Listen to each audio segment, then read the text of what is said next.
గోదావరి నది పరవళ్లు తొక్కుతూ ప్రవహిస్తుంది. ఆరేవులో ప్రవాహం బాగా ఉధృతంగా ఉంది. అనుకోకుండా ఒక పండితుడు గోదావరి అవతలి ఒడ్డుకు వెళ్లవలసి వచ్చింది. రేవు ముందుకు వచ్చాడు. ఒక చిన్న పడవ మాత్రం ఉంది.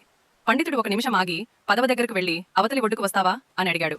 పడవ మీద ఉన్న వ్యక్తి గడతో పడవని ఒడ్డుకు చేర్చి ఎక్కమన్నాడు. పండితుడు జాగ్రత్తగా పడవ ఎక్కి కూర్చున్నాడు. పడవ ముందుకు సాగింది. పండితునికి ఏమీ తోచటం లేదు. కాలక్షేపానికి పడవ వానితో కబుర్లు మొదలుపెట్టాడు. నీకు పెళ్లయిందా? కాలేదయ్యా. నీకు వ్యాకరణం తెలుసా? తెలీదయ్యా. పోనీ తర్కం తెలుసా? తెలీదయ్యా. సంస్కృతం వచ్చా? రాదు. ఏమైనా చదువుకున్నావా? ఊహు అని తల అడ్డంగా తిప్పాడు పడవవాడు. ఏమయ్యా, ఏదడిగినా రాదు, లేదు, కాదు అని సమాధానం చెప్తున్నావు. లాభం లేదు. ఇప్పటికి నీకు సగం జీవితం వృధా అయింది అన్నాడు ధీమాగా పండితుడు. ఇంతలో పెద్దగాలి మొదలైంది.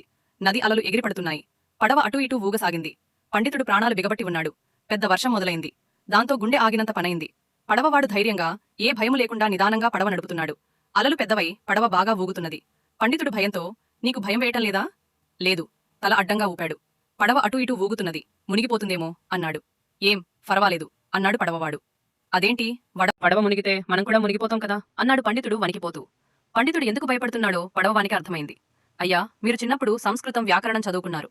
పెద్దయిన తర్వాత తర్కం వేదాంతం నేర్చుకున్నారు కదా, మరి వాటితో పాటు ఈత నేర్చుకోలేదా అన్నాడు. అయ్యో రాదే, నేర్చుకునే అవకాశం లేకపోయింది అని భయంగా అన్నాడు. తుఫాను తాకిడికి పడవ మునిగిపోయింది. అయ్యా పండితోత్తమా, నాకు సగం జీవితం వృధా అయితే మీకు పూర్తి జీవితం వృధా అయింది అని ప్రవాహంలో ఈదుకుంటూ ఒడ్డుకు చేరే ప్రయత్నంలో ఉన్నాడు. ఈతరాని పండితుడు వరదతో పాటు కొట్టుకుపోయాడు.